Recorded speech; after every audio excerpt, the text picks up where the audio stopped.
الرحمن الرحیم رب اشرح لی صدری ویسر لی امری واحلل عقدۃ من لسانی یفقہوا قولی قال اللہ تعالی فی الکلام المجید وبرہان الرشید وَلَئِن سَأَلْتَهُمْ لَيَقُولُنَّ إِنَّمَا كُنَّا نَخُوضُ وَنَلْعَبُ قُلْ أَبِاللَّهِ وَآيَاتِهِ وَرَسُولِهِ كُنتُمْ تَسْتَهْزِئُونَ لَا تَعْتَذِرُوا قَدْ كَفَرْتُمْ بَعْدَ إِيمَانِكُمْ إِن نَّعْفُ عَن طَائِفَةٍ مِّنكُمْ نُعَذِّبْ طَائِفَةً بِأَنَّهُمْ كَانُوا مُجْرِمِينَ وقال اللہ تعالی فی شان حبیبہ مخبرا وآمرا ان اللہ وملائکتہ یصلون علی النبی یا ایھا الذین آمنوا صلوا علیہ وسلموا تسلیما الصلاۃ والسلام علیک سیدی یا رسول اللہ وعلی آلک واصحابک سیدی یا حبیب اللہ الصلاۃ والسلام علیک سیدی یا امام الانبیاء والمرسلین وعلی آلک واصحابک سیدی یا خاتم النبیین اللہم صلی علی نور الظلام اللہم صلی علی بدر الکمال اللہم صلی علی مفتاح دار السلام اللہم صلی علی شفیع جمیل انامی بعد از حمد بدرگاہ مجیب الدعوات خالق کائنات جل والا و درود بحضور سرور کائنات فخر موجودات نور مجسم شفیع معظم رحمت دو عالم حضرت احمد مجتبیٰ جناب محمد مصطفیٰ علیہ تحیۃ و ثناء معزز سامعین حاضرین علماء کرام وارثان منبر و محراب اصحاب عقل و بینش اہل محبت و طریقت منتظم محفل محقق اہل سنت حضرت علامہ نثار احمد ہزاروی صاحب صدر جماعت جلالیہ منڈی بہاؤالدین محبی فی اللہ حفیظ محمد اسلم جلالی محبی فی اللہ صاحبزادہ سید اسناد احمد جلالی اور دیگر سٹیج پر جلوہ گر قابل قدر شخصیات آج کی یہ بابرکت اور روح پرور تقریب سعید ماہانہ درس فقہ و تصوف کے سلسلہ کے اندر جماعت جلالیہ شہر منڈی بہاؤالدین اور انتظامیہ فردوسیہ مسجد کے زیر انتظام سجائی گئی ہے۔ اللہ رب العزت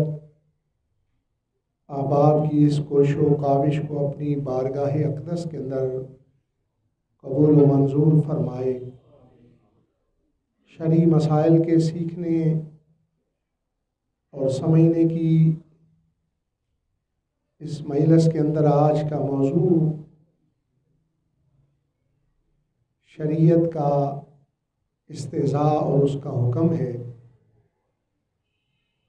اسی مناسبت سے 10ویں پارے کی سورہ توبہ کی 2 آیات مبارکہ کی تلاوت کا شرف حاصل کیا ہے، 65ویں اور 66ویں کا۔ اللہ رب العزت نے اس کے اندر ارشاد فرمایا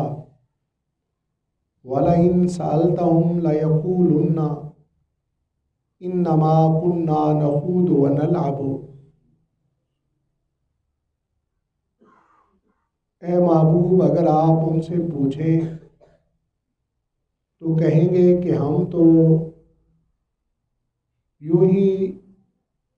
مزاح اور کھیل رہے تھے۔ قل اب اللہ و آیاتہ و رسولہ کنتم تستہزئون، آپ فرما دیجئے کیا اللہ کے ساتھ اور اس کی آیتوں کے ساتھ اور اس کے رسول کے ساتھ تم ہنستے ہو؟ لا تعتذروا قد کفرتم بعد ایمانکم، نہ تم عذر بناؤ، تحقیق تم نے کفر کیا ہے اپنی ایمان کے بعد۔ ان نعفو عن طائفۃ منکم، اگر ہم تم میں سے ایک گروہ کو معاف کر دیں، نعذب طائفۃ، ہم ایک گروہ کو عذاب دیں، بأنہم کانوا مجرمین، بسبب اس کے کہ وہ مجرم تھے۔ اس آیت مبارکہ کے اندر شریعت کے استہزاء کے حوالہ سے احکامات بیان فرمائے گئے۔ حضرت محی السنہ رحمہ اللہ نے ترجمۃ الاحکام کے اندر ارشاد فرمایا کہ اس کے اندر شریعت محمدیہ کے استہزاء کے حوالہ سے حکم موجود ہے۔ مفسرین عظام نے اس کے شان نزول کو اس انداز میں بیان فرمایا کہ نبی پاک صاحب لولاک صلی اللہ علیہ وسلم غزوہ تبوک کے لیے تشریف لے جا رہے تھے، تو راستے میں منافقین کی ایک جماعت جو اس وقت جہاد کے ساتھ شامل تھی وہ گزری آپ کے پاس سے، اور ایسی کیفیت کے اندر انہوں نے سرکار دو عالم صلی اللہ علیہ وسلم کی ذات اقدس کے حوالہ سے وسلم کو اللہ رب العزت نے اس معاملے سے آگاہ فرمایا، اور جب ان کو طلب کیا گیا کہ کیا تم نے رسول اللہ صلی اللہ علیہ وسلم کی ذات کے بارے میں ایسی بات کی ہے، تو وہ جواب دینے لگے انما کنا نخوض ونلعب، کہ ہم نے کوئی ارادتاً تو ایسی بات نہیں کی، بس سفر لمبا تھا، سوار تھے، تو مزاحاً ایسی بات کہہ کے ہم آگے چلے گئے۔ جب یہ انہوں نے جواب دیا تو اللہ رب العزت نے ارشاد فرمایا لا تعتذروا قد کفرتم بعد ایمانکم، نہ تم بہانے بناؤ، تحقیق تم نے کفر کیا ہے ایمان لانے کے بعد۔ اس سے شریعت محمدیہ کے استہزاء کا حکم بھی معلوم ہوتا ہے، اور بظاہر اس کا شان نزول نبوت کی اہانت، استہزاء، مزاحاً اگرچہ ہو، اس کے بارے میں بھی حکم معلوم ہمیں ہو رہا ہے۔ تو یہ بنیادی طور پہ ایک جماعت ودیع بن ثابت منافقین میں سے تھا، اس کے ساتھ یہ لوگ موجود تھے اور اس انداز میں انہوں نے کلام کیا۔ حضرت سیدنا جابر بن عمیر رضی اللہ تعالیٰ عنہ مخلص مسلمان تھے، لیکن ان کی چال میں آ گئے، محسوس نہ کر سکے کہ کیوں نبی پاک صلی اللہ علیہ وسلم کا استہزاء کر رہے ہیں۔ کلام کو سن لیا اور اس پر مسکرا دیا کہ شاید کوئی لطیفہ، کوئی اس قسم کی بات ہے، تو مسکرا دیا۔ اللہ رب العزت کی طرف سے جب پکڑ آئی اور احکام بیان ہوئے کہ قد کفرتم بعد ایمانکم، تو خالص مومن تھے، اللہ رب العزت کی بارگاہ میں توبہ کی، اللہ رب العزت سے معافی کی درخواست کی، اور یہ دعا بھی کی کہ اگر مالک میری توبہ قبول ہو گئی ہے تو مجھے اپنی راہ میں جہاد کرتے ہوئے شہادت کا رزق عطا فرما دے۔ نہ کوئی کہہ سکے کہ میں نے اس کو غسل دیا ہے، نہ کوئی کہہ سکے کہ میں نے اس کو کفن دیا ہے۔ تو اللہ رب العزت نے آپ کی دعا کو قبول فرمایا۔ جنگ یمامہ کے دوران جو جھوٹے داعی نبوت مسیلمہ کذاب کے ساتھ اہل اسلام نے جہاد کیا تھا، اس کے اندر آپ کو شہادت کا شرف نصیب ہوا۔ تو اسی کے بارے میں